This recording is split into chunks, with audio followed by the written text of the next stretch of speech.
5.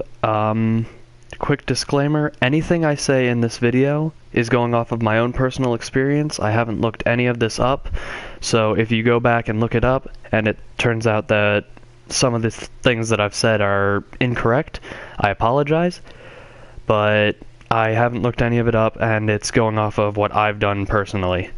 Okay, now that that's over with, I'm going to be doing a complete, well, not complete, but a character straight from scratch, and showing you guys basically the very beginning of Dark Souls 2. I'm going to be doing a deprived character, which for first-time players I wouldn't recommend, because it's the hardest beginning. However, it turns out to be one of the most useful character builds that you can get. Alright, let's start this quick. Also, I'm going to be showing you where the first couple items are, the trade system with the invisibles in the nest, and then also where to get Estus Flask shards and where to buy certain items. I'm going to be running a Cestus, which is hand-to-hand combat, basically, which is a good play style if it's not your first time playing through this. So, just keep in mind that I've done this a couple times, so I know what I'm doing, which is why I'm using a Deprived and a Cestus. But the Cestus class is extremely fun, and if you enjoy the slight challenge that it provides, I would highly recommend it. Just gonna grab these few items. That item that I just grabbed, the gold pine resin, isn't really useful, but I like to have it. This item right here, the small, smooth, and silky stone, is very useful because you can use it to trade in the nest, which I'm going to show you in a couple minutes. And it's the game's trade system to get items, however rare or unrare. Alright, let's go with this. I'm doing a Deprived, which, as you can see, starts from level 1, but has 6 attributes in all stats, which is potentially the strongest, compared to the other ones that have boosted skills such as intelligence, faith, or strength, but lower of other stats. If you're just starting out, the most useful class for you would probably be either a knight or not a swordsman, but a bandit, because they start out with a high health and a high stamina. But like I said, I'm going with the Deprived, and I'm using the Petrified Something, which is another item you can trade. I'll be a female build this time. Alright. Let's go with this.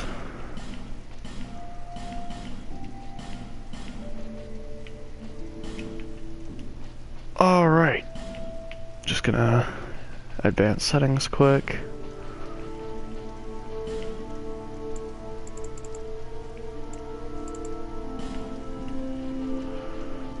Boom,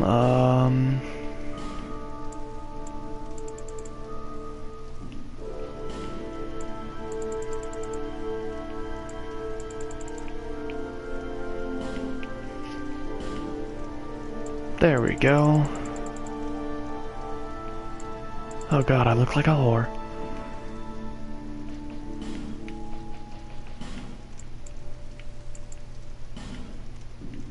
Alright, there we go. And now we're ready to start. Okay, first thing you're gonna do as soon as you get out of that first cutscene is you're gonna go up here.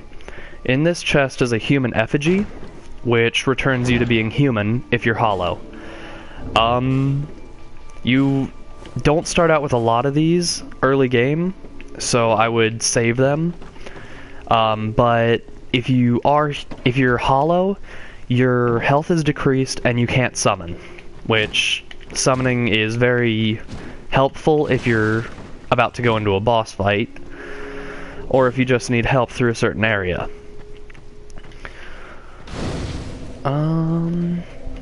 Yeah, okay.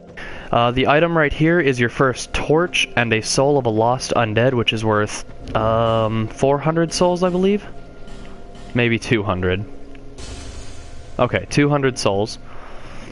And then this is the tutorial place. Usually a fog wall means a boss fight or a new area. This area you can skip over. I'm going to go through it just because I need to show you guys where to get the nest. Now these enemies are pretty easy, which they're supposed to be. They're not supposed to be able to kill you, just because this is the tutorial. And it gives you a little bit of assurance that you're going to be able to do this. Where Dark Souls 1 just threw you straight into the game and basically said good luck.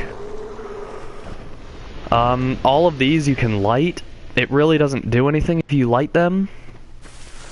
Down there, if you use the Fragrant Branch of Yore later on, you can get down to there, and that holds the Coffin of Gender Changing.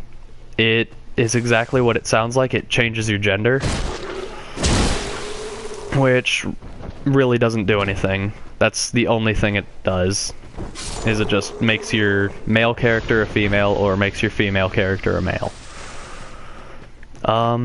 Right here is going to be the first weapon you can get, which is the dagger, which actually does pretty decent damage, but it has a very low durability compared to other weapons. But if you're playing as a deprived, any weapon works for now. Now, once I get out of here, the first place I'm going to be going is the Hyde's Tower of Flame, and I'm going to show you how to one-shot the Dragon Rider, which is a pretty interesting trick, but not really recommended if you're not good at quick timing. Alright, this is the mist gate to the nest, which there is a ladder right here. So you just kick this down, and then initiate the text. Then you just go into your inventory, select your smooth and silky stone, and press leave. And go through the little dialogue again, and boom. That is a infusion weapon, or an infusion item. It's bolt stone. It, like the name implies, it infuses your weapon with lightning. Oh, good, I was hoping I got this. Alright, this is a special weapon. It is the Channeler's Trident. It isn't really a good weapon, but if you two-hand it, it adds a buff to you, which increases your attack and defense for a while after you do this little weird dance. And then you've got boosted attack and defense for a limited time, which is helpful for boss fights or if you're doing multiplayer sessions. This is, you need a Fragrant Branch of Yore to go through, but on the other side of this there is an Estus Flask shard and the Coffin of Gender Changing. We'll come back to that later. We're gonna go to Majula and I'll show you where to get the first shard of the Estus Flask and the Estus Flask itself. And just as a quick warning, whatever you do, do not kill the Emerald Herald. I have made that mistake before, and as far as I know, there is no way to revive her once you have killed her. And she is the only way to level up, so if you kill her, you're basically stuck at the level you're already at. Just gonna grab the Divine Blessing. Alright, there's also another little item right here. So you just jump down here, you can roll down here. There's a Morning Star and a Sacred, Cleric's Sacred Chime, sorry. And then over here is the Binoculars, which really don't do anything, but they're just fun to have. They just zoom in. So, if you're looking around, trying to find maybe a chest or something, that's what those are for. Alright, just gonna light the bonfire. Now we're gonna go over here. The soul of a nameless soldier is worth 800 souls, which is a little bit of a help. It'll get you your first level. Then over here, you can get your life gem, which is, they're little nifty things. They restore health. They're not as effective as the Estus flask, but they are in a larger number, so I would recommend always having those equipped. Right here is a Titanite shard, which is used to upgrade your weapon. As you upgrade your weapon more, you need more and more, naturally. This house is locked. I'll show you how to get the key later on. Alright, you're gonna come to this well, and you're gonna hit this rock. And the item on this is the Estus Flask Shard. This is your first Estus Flask Shard, which is going to get you to the second Estus Flask. By the end of this video, you will be able to have 4 Estus Flasks plus 2. So I'm going to show you where to get the 3 Estus Flask Shards and the 2 Sublime Bone Dusts. This is the Emerald Herald. You use her to level up. And that's about it. Also, you can use her to upgrade the Estus Flask. When you have a shard, is right under the weapon. It's that little red bar under the dagger. If that hits all the way black, your weapon will break, which its stats will go down and you won't be able to use it effectively. It'll take more stamina to use. Alright, this is the way to the Tower of Flame, which is also the way to Huntsman's Copse, which I will show you how to get to. It requires this little thingy here, but we can't access it yet, so we're gonna go kill the Dragon Rider. I think I already said something about one-shotting the Dragon Rider. Okay, another little disclaimer is you don't have to do things exactly the way I do them. You can kill the enemies, although you cannot pull the levers if you want to one-shot the Dragon Rider. It's very specific that you have to keep it in the original form. There's also a way, if you're using a bow character, that you can actually snipe the Dragon Rider before you go into his room, so he will spawn with 1 hit left, which makes the boss fight a little bit easier, although I've never managed to do that. So I'm just going to one-shot him the way I know how to. These guys right here are Hide Knights. They will not attack you unless you attack them until you kill the Dragon Rider, which I would not recommend fighting any of those until you absolutely have to. They're worth 600 souls each, however, they are pretty difficult to beat. Alright, just gonna run past these guys. There is a dragon up there. That is where you go to fight the Dragon Slayer, who is Ornstein from Dark Souls 1. And that gets you the access to the Cathedral of Blue and also the Knights of Blue, which is a covenant that is helpful for anybody that is invaded. You help anyone that is joined the Way of Blue covenant that gets invaded. As long as you're wearing the ring, you will instantly be teleported to them to help them. A summon sign is going to show up over here. You can summon it if you intend to fight the Dragon Rider. I don't intend to fight him. I intend to have him push himself off the cliff, which you will see in a second, if I'm lucky. And I was not. So, this is now extremely hard.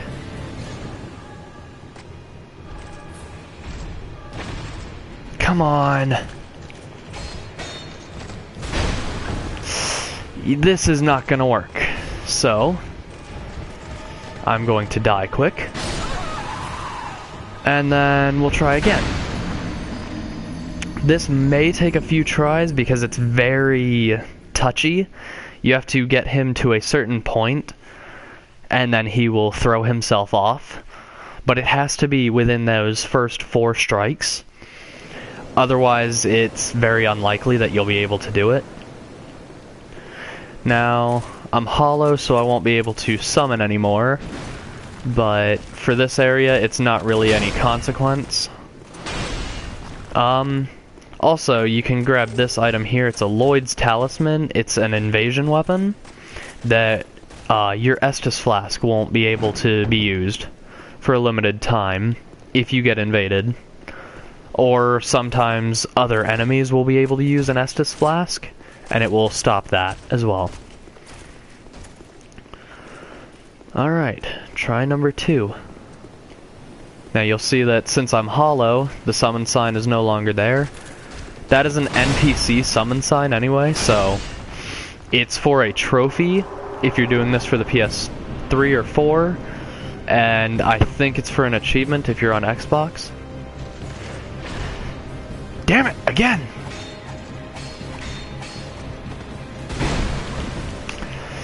Alright.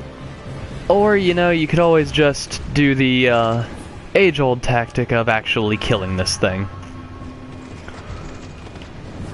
But I'm a level 1 right now, and I don't really intend to kill him. So, I'm going to basically survive as long as I can, and still try and throw him off. Alright, let's get back over here. Ah, damn. Alright, try number 3. Usually it doesn't take this long, but he's being a little touchy today. But yeah, this is the only way to one-shot him, unless you want to actually stand. Let me see. Right here, over where this knight is, which I'm gonna actually try and kill this knight to show you.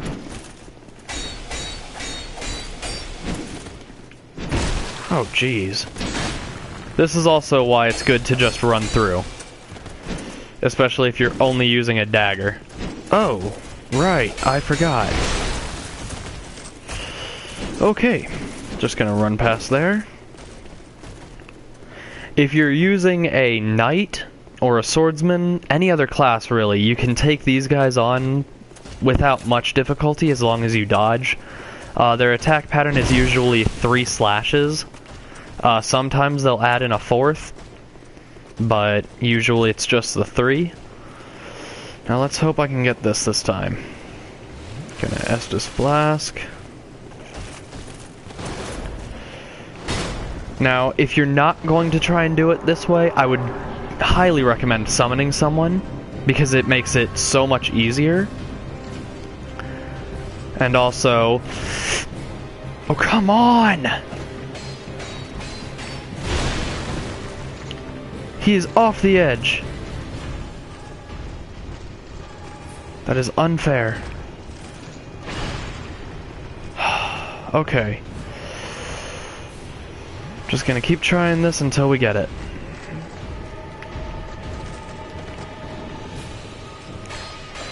Alright, let's see if we can actually kill him this time. Because he does not look like he wants to fall off the edge this time.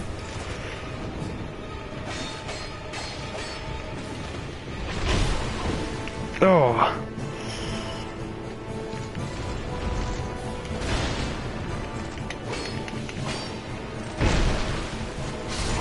Ooh, and he killed me again. What's this, 3 times? Okay, 4th try. This may take a while, but it's the best shot you've got at getting really ahead really early, because the Dragon Rider gives you 12,000 souls just for killing him, and then if you eat his soul, that's another 6,000 souls on it, which is, even with the strongest character, is still 10 level ups. So, it's really just convenient to take this boss on first, because then you'll also have access to the Great Sword, which is the Ultra Great Sword that requires 28 strength and 10 dexterity. It is one of the few Ultra Great Swords in the game, and it is very useful. It does a lot of damage. Plus, if you can get a second one, you can begin power stancing, which is what my main character uses, and it's a very effective method. Alright. Oh, again? There we go! Alright. That was anticlimactic, but whatever. Victory achieved. Dragon Rider soul, 12,000, and now I'm going to eat his soul as well, which will give me an extra 6,000. I would recommend leveling up before you come here, just because then it'll be a little bit easier for you. But that's how you one-shot the Dragon Rider. And then this is where you get access to Huntsman's Copse and No Man's Wharf, which is the entrance to the Lost Bastille if you don't want to fight the Pursuer. This girl right here sells miracles, which is healing magic, but you just talk to her and waste her dialogue, and she will move to where you entered the Hyde's Tower of Flame.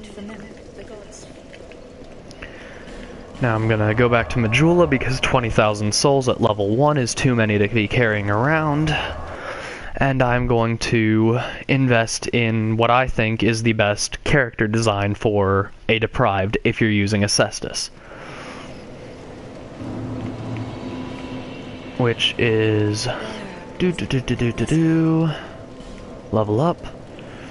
To use the Cestus, you need 7 dexterity and 10 strength, but if you increase it to 13 strength or 15 strength and 10, you can power stance, which is already a really good, it's a really good method to what's it called? Do extra damage. Alright. That looks good. No. There we go, that looks good. As a hand-to-hand fighter, you're not going to have a lot of room to block, so you're going to want to increase adaptability, which increases your invincibility frames. Your poise is what measures your invincibility frames. So the higher your poise is, the more invincibility frames you'll have. Right now I'm stuck at 2.1, which is at the bottom below agility, which is how fast you move, naturally. And then these are just your basic stats. The first stat, beside level, is how many souls you have. The one beside that is how many souls it takes to level up. And then that one that kinda looks like a 69 is your total souls gathered in general, which is how you measure if you or your friends can play together, or if you can play with anyone for that matter. Like, I'm going in with 20,000 souls, so somebody that went in here first that has 5,000 souls, I won't be able to play with them. I'm going to show you first where the 2 bonfires in here are, and then where to get the 3rd Estus Flask shard, and then no, the 3rd and 4th ones, and then just a couple other little things in this place. This is technically the very beginning place after Things Betwixt. This is where you're supposed to come after you do the tutorial. Enemies here are a lot weaker, and they do less damage, but there are more of them. That ogre, or yeah, it is an ogre. I would not recommend attacking it unless you're using magic or long range, because if you're not wearing a helmet, it can one-shot you by biting off your head. Now, we're gonna go right over here and light this bonfire.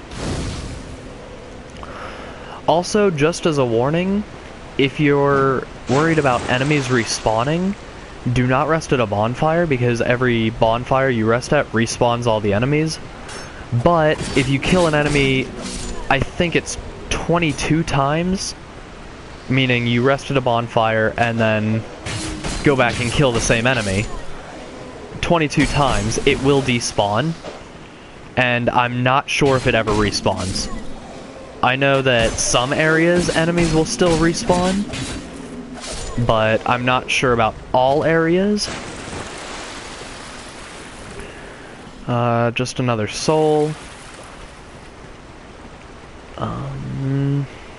Alright, there's also an enemy up here. That item up there, I'm not sure what it is, but the way to get it kind of risks your life, so I've never actually tried to get it either until later game.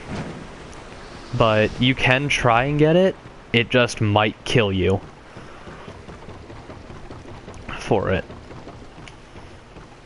Alright, my favorite part. The part where all the guys get up. There are several items around here, but before you get those, there are a lot of enemies laying on the ground pretending to be dead. And I would recommend going up this ladder first, so you can run and jump across. Actually, you know what? I'm gonna try that now. Okay, there we go. That's the first time I've actually made it. Oh! Okay, so that's 800 souls and 10 throwing knives, which are really actually useful if you're wanting to see, if you're seeking out a ranged character but don't want to use a bow. Throwing knives are really effective. However, they do arc a little bit, so if you're not locking onto an enemy, there's a high chance it'll miss. When you start climbing up this ladder, instantly start climbing down because an enemy comes up. Aw, it was starting to do the backstab animation. Alright. Now, usually, for a character start, I would recommend healing wares, because then you start out with 20 life gems instead of 0, which really helps out a lot if you're a first-time player, or even if you're not. It's a good survival set. Another good bonus is the life ring, which instantly increases your health by 100, but that's also a ring you can get later on, and I'm going to show you where to get that. Right now, okay, I just got the short sword. Let's see if I can use it yet. Oh, lovely. I can. The short sword is a good early game balanced weapon.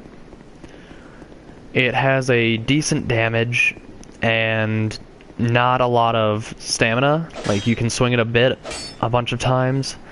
And its power attack, which is R2 or the right trigger, is a thrust attack. Also, you can two-hand it and parry with it. I think. It might just be a block. Alright, so 3 strikes should kill. Oh, 2 power attacks will kill. I personally like to use 2 normal attacks and a power attack, which will kill most enemies, most normal enemies. Like that. And then after this area is the second bonfire. You just have to be careful not to get killed right before it. If you're using a swordsman class, I would highly recommend only using one of your swords, because though you have two swords, they're not necessarily overly durable, which is a problem, especially around here, with all the enemies that you're fighting now and all the enemies that you're about to fight. Your durability will drop drastically, and you might not be able to make it to the bonfire with both of your swords intact. So I would recommend using one of them, and then when you get the broken soldier's sword, or the broken straight sword, I would use that sword. It doesn't do as much damage, but it has a higher it has very low durability, but when your swords are breaking, it has a decent durability just to throw away. And since you can't sell items until later on, it's just a little helpful to have a weapon that you can just throw away. There are 3 enemies in this room, which is why I don't like jumping down there, because then you're stuck in the room with all 3 of them, and it can end up getting you killed pretty easily. However, right here is an item, 20 wood bolts. That's for a crossbow. I don't use crossbows, but it's more effective than a normal bow. It does a little bit more damage, and it's not as restricted. You don't have to aim for it, you can just free fire it, whereas the bow you basically have to aim. Alright, just gonna switch my sword up again. The Morning Star, which is the weapon that you can get on the cliff, it's not very reliable because it has a very low swing, but it can be good if that's the type of character you want. It has a decently powerful attack. It's just not very good on range, but it can kill multiple enemies at once.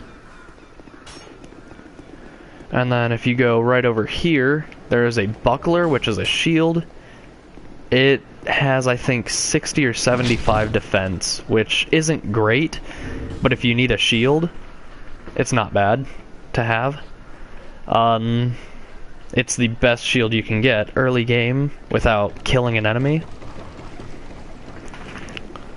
But you can also buy shields from Malothan, who is the armorer in Majula, which when I go back to Majula, I will show you who that is. Alright, Witching Urn. Make sure you kill that guy before you open this door, because otherwise he can come up and backstab you, which will do a ton of damage. Alright, these right here are other summon signs. These are where actual players start coming in. This is where you can start fighting bosses, and basically this is where you actually start. This is the central starting point of the game. There are 2 bosses in this area, the Pursuer and the Last Giant, which are both not incredibly powerful, but if you're not prepared, they can do a lot to you. So,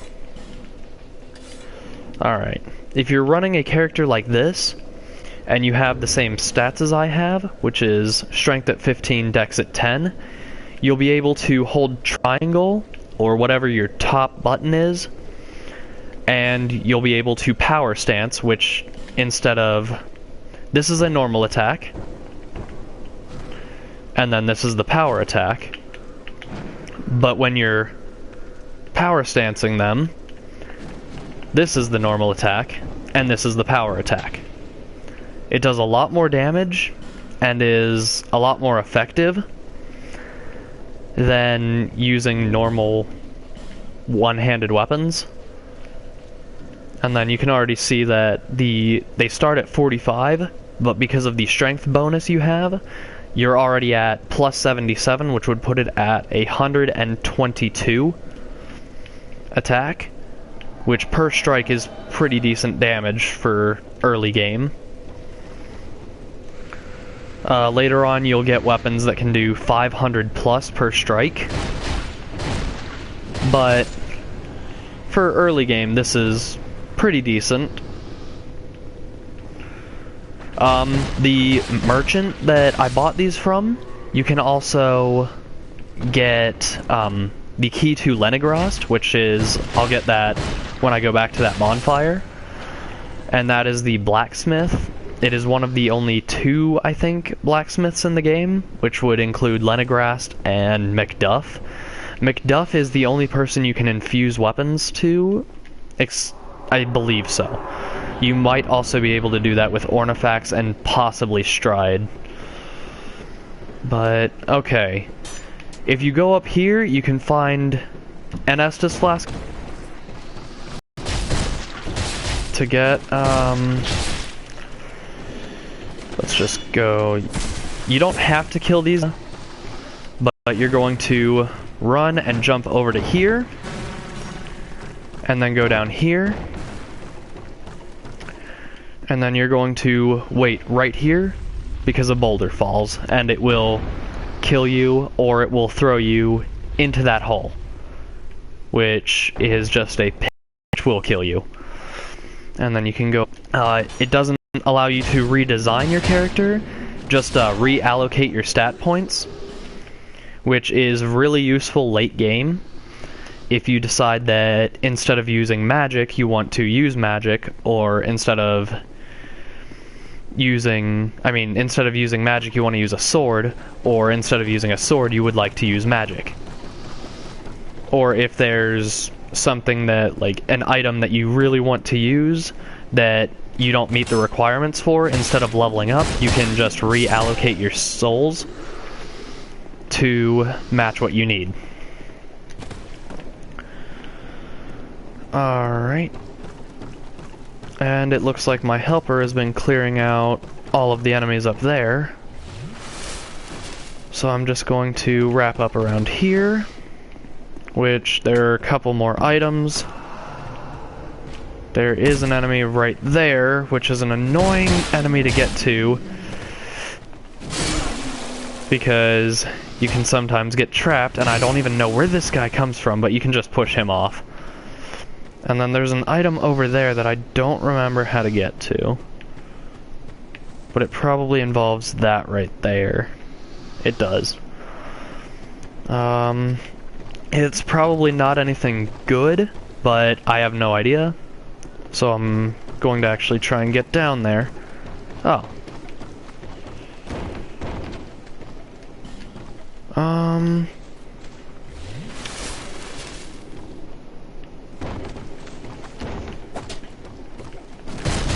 Alright, let's just take this guy down.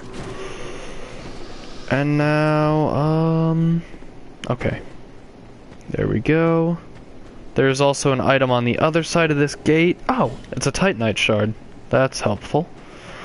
I will show you how to get to the other side of that gate, but beware, there is a scripted invasion.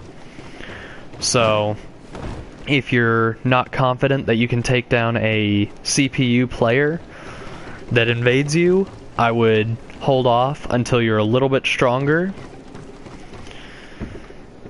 But now, we're going to go up here, and possibly we're either going to fight the Pursuer. Okay, yep, he wants to fight the Pursuer. This is the first place you can fight the Pursuer, and it is also the place where you find your second Estus Flask shard in this area. Now, if you don't feel confident that you can kill the Pursuer, you can just jump down here and he will despawn from this area.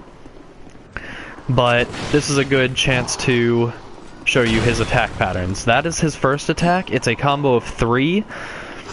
He also has that blue sword that if he touches you and you're human, it will curse you, which will turn you hollow, taking an immense amount of health away from you after he impales you with it. Now, since I'm using a Cestus, this isn't that easy, but if you kill him, you get, I think, almost 20,000 souls from him, and the Ring of Blades, which increases your attack strength, which is a really useful ring. Especially early game. Later on, you can get a Ring of Blades plus up to, I think, 4 or 5. 4 is the strongest I've seen, but I'm pretty sure there's a 5. After this, he becomes a sort of minor boss. Oh, okay, this is the attack that I was telling you will curse you. When his sword glows blue, that's what happens, and it does roughly about half your health, if you're at my health level. Oh no. Okay, that attack will also curse you, and it just does a ton of damage. So it's just really annoying. But aside from that, if you have 3 people with you, this fight is actually very easy. But with 2 low-level characters, it can be pretty difficult. Especially using a Cestus, which doesn't do a lot of damage yet. But you can stun lock him, which is really helpful. It keeps him from attacking you for about 3 or 4 seconds. And it's just really handy to have around. But, oh no, not this again. This will also curse you more and more, so just try and avoid that attack as best as you can.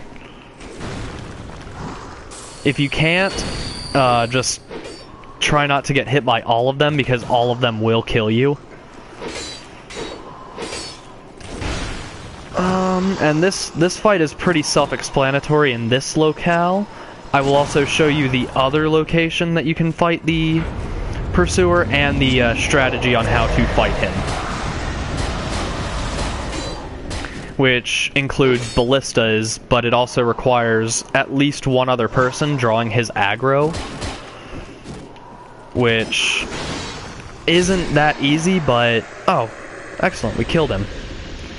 Now this, if you kill him here, it doesn't despawn your follower, so you can still go through and fight other bosses. And yes, I got a firebomb. Now then, I'm gonna show you a quick, pretty nifty trick. Get a certain distance away from this and throw a firebomb. This takes you back to the bonfire. So now you can just run through instead of going down the stairs and through all those enemies, which there is a Turtle Knight, which is worth 600 souls, but it hits like a truck. And also there is a, alright, this is a trap that all those ballistas will fire at you, and I believe 3 enemies? Yeah, there are 4 enemies in this room. But this over here is Pate. He is where you get the soapstone from, which is the item that allows you to summon. And then you just go in here, grab these few little items. If you're using magic, that's a really good item. If you're not, you get a shield and a soul. And then you go down here. Beware, this chest down here is trapped. It will either have a crossbow in it or poison. Oh, damn. Okay, yeah, sometimes it'll kill you if you don't have enough health. But there's a... I don't remember the item that's in there. I think it's a human effigy. However, since we have the open bonfire, it'll be easy to get those souls back. Just, if you're dead with that many souls gone, just beware, because if you die, all of those souls disappear completely.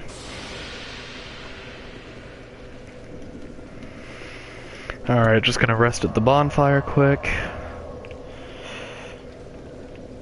And then after I grab my souls back, I will show you the path to the last giant. Actually, no. I'll show you how to get the soapstone. And then the last giant. Right now I'm just gonna skip these guys to get my souls back, because they don't jump down there. Alright, there we go. And you get a Titanite shard, and then you can just go, you can attack this door, which should trigger the enemies to spawn, because the door doesn't open from one side. However, you might need to... Oh, nope. Looks like they're gonna open it. Open the door.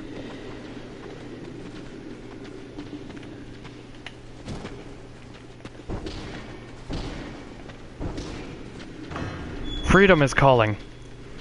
There we go. Alright, 3 guys are gonna walk out of here. They're not that difficult, but if you're not prepared, it can be difficult. Wait, is it 3? I'm pretty sure there's 3. Where's the other guy? There he is. Alright. And then this is where you can get the... what's it called? The life ring, which will instantly increase your health by 100. And a large Titanite shard, which after you get your weapon to +3, your the Titanite shards will become the large Titanite shards. This opens a secret door here that you just attack, but you have to put the Ferrous Lockstone in first. I don't have one, so I can't do it, but when I get one, I will show you. And then we just have to go back up here, kill the 3 guys waiting for us, and then we'll go get the soapstone. Wait, was that it? I thought there was another guy still. Okay, there he is. Also, be careful because there have been some players that will join you that will get on these ballistas after you activate the trap, and while you're walking out will shoot you in the back, just to be an ass. And then this is Pate. You can talk to him if you want, but this is all you really need to do. This door is going to close and 5 enemies are going to come out. Which you just have to kill them or run. It's not that dangerous unless you're really ill-equipped or you're carrying around 20,000 souls and can't afford to die. And then there is also a secret door here. Secret doors are... they're kind of tricky to find, but when you do find one, all you do is you press X to it, or your action button, and it will activate it. This is for sorcery stuff only, but it's decent to have it just in case you want it. And then if you don't want to activate that, just go up the stairs, and then you're going to go through this stuff, which you can just roll through, and then jump down to here. And then talk to Pate a couple times, and he will give you the white soapstone. There we go. There is also a red sign soapstone, which is for invasions only. That is after you kill the chariot in Huntsman's Copse. Ow! Don't you throw those things at me. Okay, what I'm trying to do is all of these barrels are explosive, and if you do things right, they'll all explode so you don't have to kill the enemies in here. However, I'll also show you what that item up there is, which is a crossbow. It is the first crossbow you can get, and it's a light crossbow, so it's not great, but it's better than the bow. And then you can also run in here for 2 items. Oh, actually, since we already have bolts, you just go over to here to equip your bolts. Then equip your crossbow, and these guys will die in 2 shots. Later on in the game, like when you find Macduff, you can get better arrows and bolts, but for now this is the best you got. And then you can just run into here, grab the chest, which is... There's an item down here which you just jump to, which is a torch and a soul. Then you just roll down here. There's another guy, so kill him. There are several traps in this area that are just... It's meant for you to have a large amount of souls. The Mail Breaker is a thrusting sword, if I'm not mistaken. Yes, okay. Its power attack is Shield Break, which will instantly break your enemy's defense. Which is pretty useful if you're doing PvP. Otherwise, it's useful for these guys that constantly have their shields up. And if you're wondering why I'm not using any of the armor I'm picking up, it's because I don't actually like using the armor, because since my character requires rolling a lot, I don't like to weigh myself down, because it lowers my agility. I don't know what enemy just fell, but an enemy fell, which is nice. Okay, this enemy, I really don't know what's up with this enemy, but it tends to just run past you and just not show up again. But alright, here's one of the turtle knights I was talking about earlier. These guys hit really hard and they instantly stagger you or send you to the ground, but they're not all that strong. So there's just 600 souls for you. Now then, this door is a locked door, but this is where you're going to go to fight the Pursuer, which is where I'm going to show you, because it also holds one of the best sets of armor until end game, almost. It is called the Dranglic Mail, which I am not sure is in the original version of Dark Souls 2, but I know it's in this one, on all consoles and PC or whatever, if it's even on PC. Basically, this entire area is just getting you ready for the rest of the game. Aside from the Pursuer is really meant to test you. This is where the ladder is, back to the bonfire. So we're gonna open this, because it only opens from this side. If you take this elevator, it'll take you to the boss fight, which we're not gonna go to just yet, because I'm not going to risk 23,000 souls. Because as using pugilism, it's not really recommended for bosses until you upgrade it further. However, it's a very fun playstyle, which is why I deal with the lack of damage that they do in comparison for how fun it is to use. Oh, actually, before I level up, I'm going to show you where the 4th Estus Flask Shard is and the Soul Vessel. You're going to go back to this locked house, which is also going to get you your first Ferrous Lockstone, and a human effigy dropped by the skeleton. Okay, you're going to go into here first and grab this.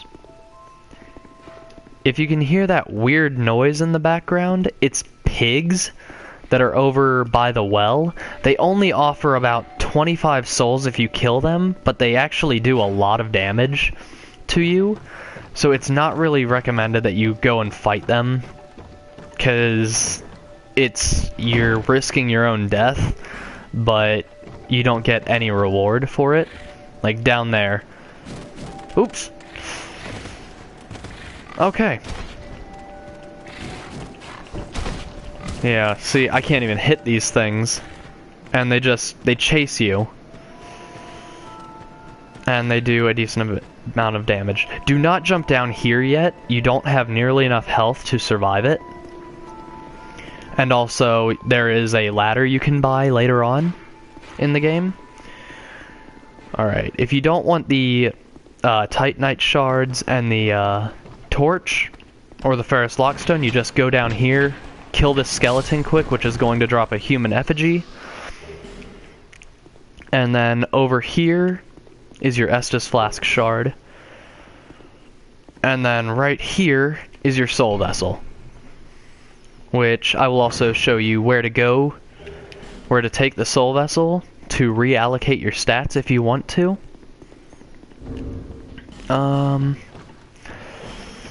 I eat all the boss souls. It's not recommended because you can get weapons from them. I choose one play style for each character that I use, and that's all I do. I don't use multiple play styles because it just complicates things for me. I would much rather be a master of one style than decent at a bunch. Okay, this is Malothan. He sells you armor and shields. The more stuff you